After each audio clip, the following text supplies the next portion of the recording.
Éco-décode pour le respect de l'environnement avec le gaz naturel carburant.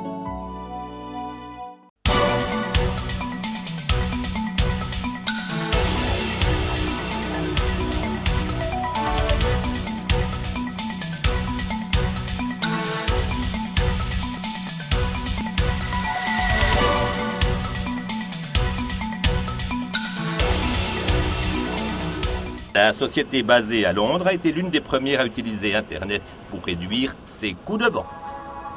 Dernière née de cette génération, Atlas Blue, fille de Royal Air Maroc, qui relie d'ores et déjà Genève et Zurich à Marrakech et à Agadir. 2 coins-trains d'ores et déjà, 3 départs en fin de semaine. Autrement dit, le nombre de passagers transportés par ces 3 compagnies low cost représente un marché de 3 à 6 millions de voyageurs à destination et au retour du Maroc. Fondée en 1985 sur la base d'un capital d'1 livre sterling par la famille Ryan, la société irlandaise, qui s'est fait une spécialité d'utiliser des aéroports secondaires moins chers, connaît un exceptionnel taux de croissance. Ayant déjà accueilli 35 millions de passagers en 2005, Ryanair compte doubler ce chiffre à l'horizon 2012. En 2006, elle a inauguré des liaisons régulières avec Marrakech, Fès, mais aussi Oujda, au nord-est du pays.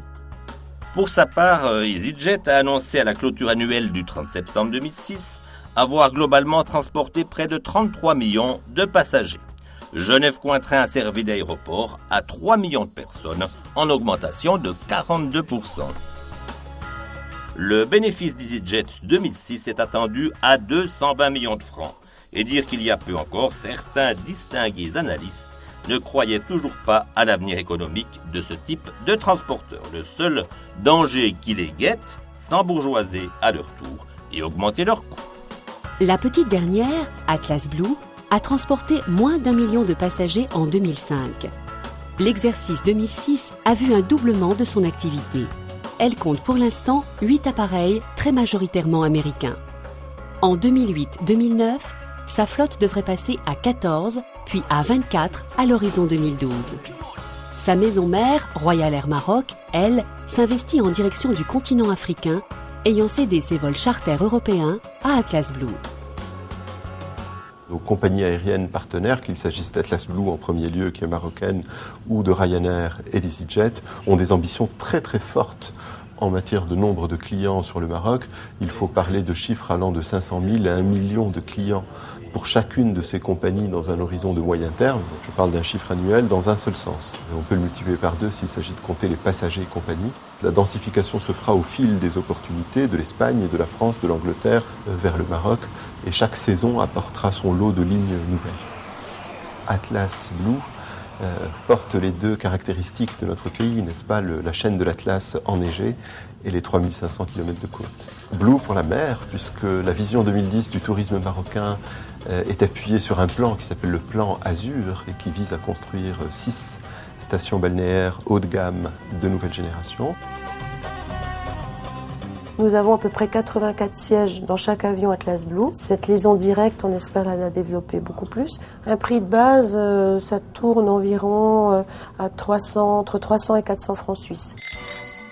Testé par Éco-décode début décembre, un vol Bâle-Marrakech a coûté 300 francs suisses, taxes comprises, en prime, repas servis à bord. C'est vrai qu'Atlas Blue est un modèle hybride parce qu'elle a repris la partie charter de Royal Air Maroc. Donc elle a 3, 4, 5, 6 appareils qui sont dédiés à 100% à du trafic charter. Et le reste de sa flotte qui s'ajoute chaque année au rythme de 2 appareils nouveaux an contractuellement avec le gouvernement marocain. Les 2 nouveaux appareils par an sont dédiés à de la vente par Internet et essentiellement à du modèle low cost amélioré. Royal Air Maroc continue de pratiquer les prix d'une compagnie classique. Genève-Casablanca, par exemple, non desservie par Atlas Blue, coûtera aussi cher qu'avant. Royal Air Maroc est encore une compagnie étatique, n'a pas encore été privatisée, pas encore été cédée. Ce qui est important pour nous, c'est que les compagnies soient rentables et se développent de façon saine, avec un bilan et des capacités financières à se battre contre leurs concurrents, qu'il s'agisse d'Atlas Blue, qu'il s'agisse de sa société mère Royal Air Maroc. Le jour où elles auront besoin de capitaux frais, la bourse de Casablanca les accueillerait sans aucune difficulté. Je pense qu'il n'y a pas de tabou particulier là-dessus. Tout le monde ne partage pas cet optimisme. D'autant qu'il existe actuellement une 60aine de sociétés européennes affichant le drapeau low cost. Tous les jours, il y a éclosion de nouvelles compagnies low cost. Ce qu'on sait stratégiquement, historiquement, c'est qu'il n'y a pas une seule compagnie dite nationale, et Royal Air Maroc est tout de même issu du gouvernement marocain, qui a eu du succès en lançant une compagnie low cost. Chaque année, aux États-Unis, depuis 30 ans, les majors américains, les compagnies aériennes les plus importantes aux États-Unis, ont cherché à créer des filiales low cost. Aucune d'elles n'a jamais été rentable. Donc j'ai un peu de peine à croire que Atlas Blue, en tant que quantité, va être rapidement profitable. Il faut voir aussi aujourd'hui qu'elle ne bénéficie pas des économies d'échelle qu'une société comme EasyJet peut avoir, puisqu'on a toujours grosso modo 80 avions qui doivent être livrés, on a une croissance moyenne de 15%. Pour nous, c'est très facile d'ouvrir une destination supplémentaire, ce qui n'est pas forcément le cas pour une société comme Atlas Blue. Attention, argument choc dans la carlingue. Nos coûts de production des services sont inférieurs aux coûts de production des services aériens des low cost européennes, notamment pour des raisons de masse salariale et de coûts d'entretien des avions. Le salaire des ressources humaines demeure inférieur au salaire pratiqué en Europe. Et de ce fait, Atlas Blue peut se différencier par une offre un petit peu plus agréable pour le client et pour le touriste. C'est un petit peu le nouveau Graal que tout le monde croit pouvoir atteindre, c'est-à-dire qu'en lançant une compagnie low cost, dans l'exemple d'Helvetic à Zurich, on va être rentable. Tel n'est pas le cas. Ce qui va se passer sera fatalement un phénomène de concentration où je pense qu'à terme subsisteront les compagnies aériennes traditionnelles qui se concentreront sur le trafic long courrier. Et puis à côté de ça, vous aurez des 2 ou 3, voire 4 compagnies low cost qui couvriront le marché européen dans son ensemble. Vive la concurrence dans tous les domaines. Nous sommes un marché ouvert.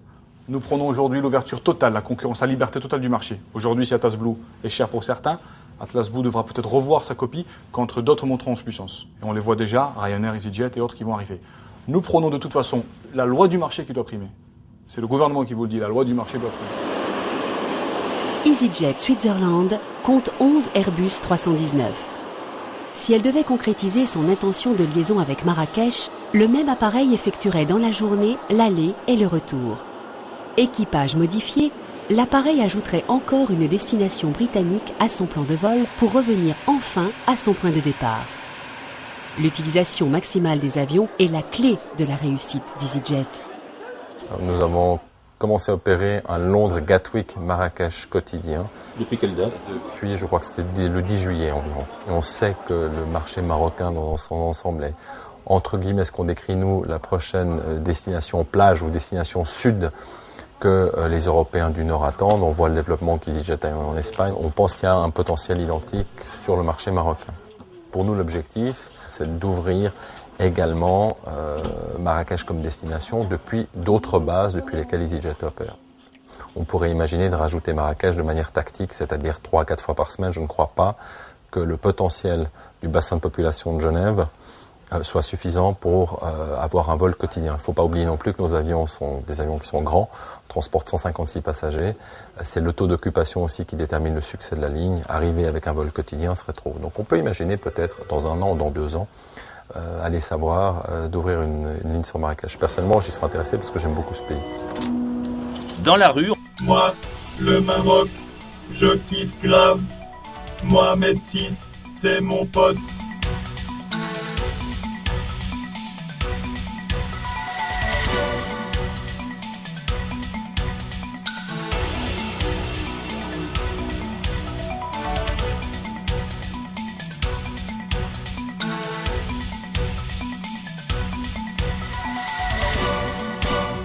C'était Éco-Décode avec le gaz naturel carburant pour le respect de l'environnement.